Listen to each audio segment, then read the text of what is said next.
Bangladesh cricket দলের ভারপ্রাপ্ত হিসেবে অধিনায়কের দায়িত্ব এর আগেও পালন করেছেন মেহেদী হাসান মিরাজ। 4 ওয়ানডে ও 2টি টেস্ট দলকে নেতৃত্ব দিয়েছেন এই অলরাউন্ডার। তবে এবার দায়িত্ব পেলেন আনুষ্ঠানিকভাবে 1 বছরের জন্য। তবে তা শুধু বাংলাদেশ ওয়ানডে দলের। এখন তো আমাদের অবশ্যই রেসপন্সিবিলিটি নেওয়ার সময় এসেছে এবং দেখেন আমরা যথেষ্ট ইন্টারন্যাশনাল ক্রিকেট খেলেছি, প্রায় 8-9 বছর ধরে খেলেছি। সো যারা জুনিয়র আছে তাদেরকে অবশ্যই পারফর্ম করতে হবে, কিভাবে সেই সাজেস্টগুলো করব, যেটা আমরা যখন প্রথমে ঢুকেছিলাম বড় ভাইরা আমাদেরকে যেভাবে হেল্প করেছে। সো চেষ্টা করব যে ওইভাবেই যেন হেল্পটা করার জন্য, একটা ড্রেসিং রুমটাকে ওইভাবে রাখার জন্য যেন যেই ড্রেসিং রুমে থাকে না কেন সে যেন ফিল করে যে না আমি একা নয়, আমার সাথে সবাই আছে। অধিনায়ক মিরাজের প্রথম পরীক্ষা শ্রীলঙ্কা সিরিজ। এ সফরে 2টি টেস্ট ও 3টি টি-20-র পাশাপাশি 3টি ওয়ানডেও খেলবে বাংলাদেশ। আর 3 ফরম্যাটে থাকবেন 3 জন অধিনায়ক। টেস্টে নাজমুল শান্ত, টি-20-তে লিটন দাস আর ওয়ানডেতে মিরাজ।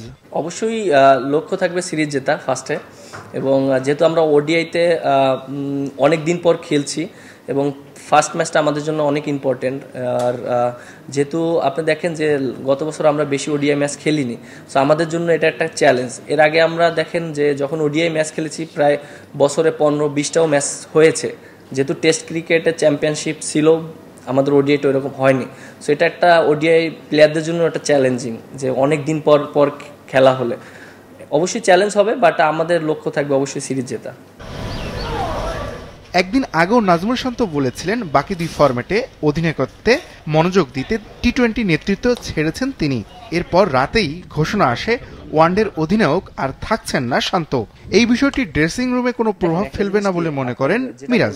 ড্রেসিং রুমে আমার কাছে মনে হয় না এরকম কোনো প্রভাব পড়বে না, কারণ দিন শেষে আমরা দেশের হয়ে ক্রিকেট খেলি এবং হয়তো মনে করেন যে শান্ত আর আমার ভিতরে এই জিনিসগুলো কখনই কাজ করবে না। ও যখন ক্যাপ্টেন্সি করেছে আমি ওকে অনেক হেল্প করেছি এবং আশা করি যে ও আমাকে অনেক হেল্প করবে, এবং ওর সাথে আমার এই কথাই হয়েছে যে আমাকে একটা কথাই বলেছে, ক্যাপ্টেন্সি এটা মানে আমিও কখনো কোনো কিছু ফিল করিনি, আশা করি যে এটা আমার ভিতরে এই জিনিসটা আসবে না। আমরা একত্রে আমরা কাজ করব বাংলাদেশের হয়ে এবং আমরা বাংলাদেশকে একটা ভালো জায়গায় দাঁড় করাতে চাই। দীর্ঘমেয়াদে দায়িত্ব পেলে পরিকল্পনা সাজাতে সুবিধা হতো বলে জানালেন 27 বছর বয়সী এই অলরাউন্ডার। আপাতত মিরাজের অধিনায়কত্বের মেয়াদ 1 বছর।